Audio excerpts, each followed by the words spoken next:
Boss startup में invest कैसे करें। Hi, this is Dev and watching traders diary. और आज हम बात करने वाले हैं स्टार्टअप में क्या आम आदमी निवेश कर सकता है या नहीं, कैसे करें अगर है तो। इन सब चीज़ों को जो आपके क्वेश्चन मार्क एक लगा हुआ है इस पर, स्टार्टअप क्या है और कैसे निवेश कर सकते हैं, ये पूरी बात हम करने वाले हैं। लेकिन उससे पहले आपको पता तो होना चाहिए कि स्टार्टअप है क्या एक्चुअल में और इसके क्या वैल्यूएशन है। मतलब आप निवेश करने के लिए बैठे हैं, आपके पास डले हैं 2-3 करोड़ रुपए डले हैं भाई, आपको निवेश करना है।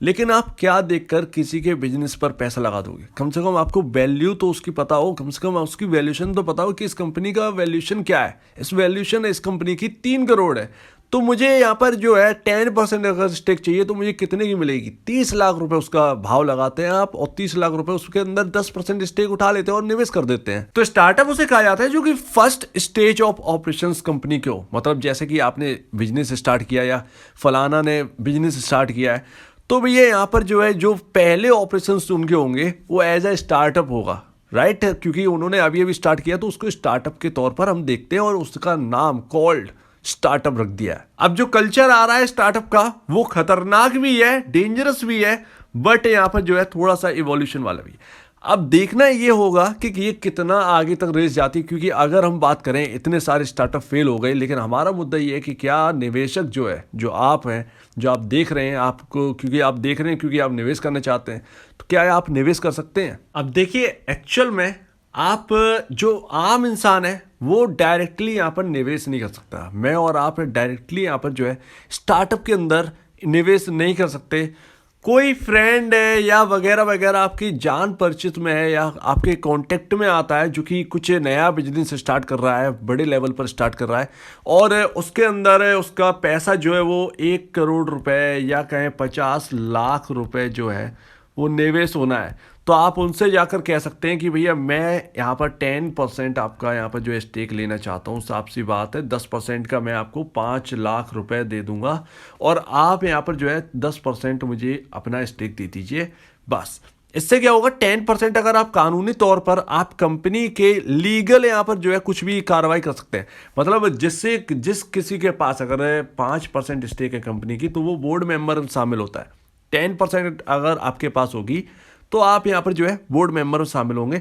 ये रूल है, ये एक्चुअल में रूल है, और ये मार्केट में भी है। मार्केट, स्टॉक मार्केट में बात करूँ, अगर कंपनी के अंदर अगर आपके पास 5% स्टेक है, लाइक एक एग्जांपल लीजिए, झुनझुनवाला जी के पास 5% स्टेक है फेडरल बैंक की, तो यहाँ पर जो है फेडरल बैंक के अंदर जाकर बोर्ड के पास जाकर बात कर लेंगे भैया कि क्यों आपका और कैसे आपका यहाँ पर जो है बिजनेस में थोड़ा सा डाउनसाइड आ रही है या आप आगे क्या करना चाह रहे हैं, तो आपके पास राइट है। तो कुछ इस तरीके से आप निवेश कर सकते हैं। बाकी यहाँ पर कोई ऐसा एक सिस्टम बनाया नहीं गया है। एक्चुअल में कुछ ऐसी साइट्स हैं जो कि मैं आपको बताऊंगा, वहां पर आप स्टार्टअप में निवेश कर सकते हैं, नई नई कंपनी में या चल रही कंपनी के अंदर उनको पैसे की जरूरत है तो वहां पर निवेश कर सकते हैं।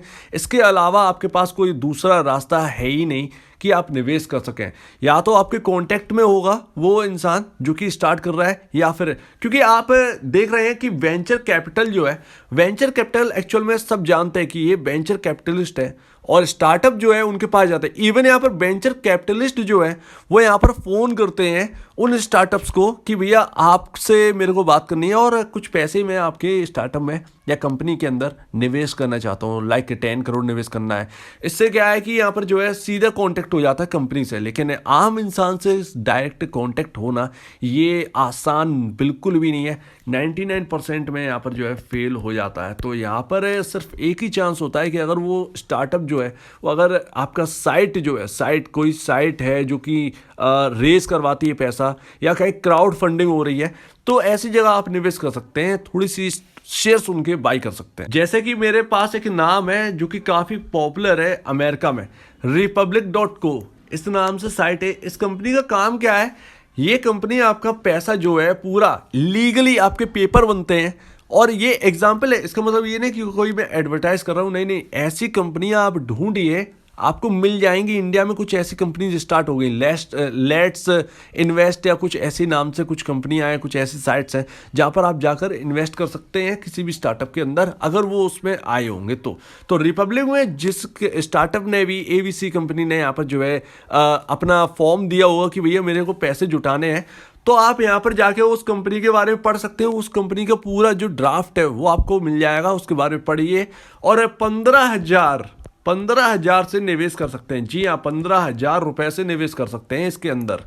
कुछ में 8,000 है, कुछ में 20,000 है, कुछ 30,000 है। तो एक लिमिट है कि ऑफर है कि इतना इक्विटी के लिए या कहें या 1,000 शेयर के लिए आपको 15,000 रुपये चुकाने होंगे और आप ये रखे रहेंगे। और ये फिर आईपीओ आएगा या फिर अंदर अंदर आप बेच सकते हैं इसे, कि आपने इसे साइट पर जाके खरीद लिया, कोई ग्राहक आया उसको चाहिए शेयर हो गए ख़त्म, तो यहाँ पर जाके आप वो 1,000 शेयर ना आपने 15,000 में लिए, भाव लगा दिया, उसने 22,000 आपने बेच दिया, 22,000 तो 7,000 का डायरेक्टली ऐसे मुनाफा ले लिया। थोड़ा सा ब्रोकरेज लगती है जो कि हर जगह लगती है, 100 200 300 400 रुपए, वो चुका कर अपना पैसा अंडर कर लिया। या फिर आप आईपीओ का वेट करिए कि ये कंपनी जो है लिस्ट होगी तो मैं यहाँ करूँगा। तो आप ऐसी साइट ढूंढिए जहाँ पर निवेश कर सकते हैं और आप यहाँ पर जो है नए नए बिजनेसेस में जो है वो आप निवेश कर सकते हैं। लेकिन मेरा मानना है कि आप अनलिस्टेड शेयर्स देख लीजिए। ये अनलिस्टेड शेयर्स क्या होता है, ये प्री आईपीओ का भाई भाव रहता है। प्री आईपीओ अब तो ये इतना सस्ता हो गया है यहाँ पर निवेश करना, जैसे कि रिलायंस रिटेल का आईपीओ से पहले आप रिलायंस रिटेल के अंदर निवेश कर सकते हैं, वो भी अच्छा खासा जितना चाहे। और आईपीओ से पहले आपके पास शेयर होंगे और आईपीओ से पहले अगर आप चाहते हैं शेयर बेचना तो उसमें रेट आते रहते हैं, तो आप उसमें बेच सकते हैं same to same unlisted shares में। और यहाँ पर अगर आप चाहते हैं, जैसे कि अभी मैं निवेश करना चाहता हूँ बीरा के अंदर। बीरा आपने सुना होगा, अगर कोई बियर का शौकीन होगा, जैसे कि मैं तो नहीं हूँ, लेकिन बीरा यहाँ पर जो है, बीरा एक यंगस्टर में बहुत ज़्यादा पॉपुलर हो गया, तो मुझे लगा कि यहाँ पर निवेश कर देना चाहिए। तो इसका आईपीओ इसमें जो है 15,000 का निवेश है, 15-16,000 का, और मुझे यहाँ पर जो है 100 शेयर्स मिल जाएंगे बीरा के। और यहाँ पर वो 100 शेयर ना, जब बीरा का आईपीओ लिस्ट होगा तो वो यहाँ पर जो मैं एचएनआईज जो होते हैं ना, जो एक लॉक इन पीरियड होते हैं, तो उनके साथ साथ मैं बैठा रहूँगा। मतलब अगर आपका आईपीओ लिस्ट हो गया तो भी आप बेच नहीं सकते, आप तभी बेचेंगे जब लॉक इन पीरियड हटेगा। लेकिन अच्छी कंपनी होगी तो अच्छे भाव पर चली आएगी। जैसे आपने 800 रुपये का शेयर लिया तो हो सकता है कि आईपीओ में वो शेयर 2,000 का। ऐसा ही यहाँ पर जो है राकेश झुंझुनवाला के साथ हुआ था, कोड़ियों के भाव में शेयर लिए थे और उस शेयर को उन्होंने 2,000 के भाव पर बेच दिया। तो उस शेयर का नाम है, आपका गेमिंग कंपनी है नज़ारा टेक्नोलॉजीज।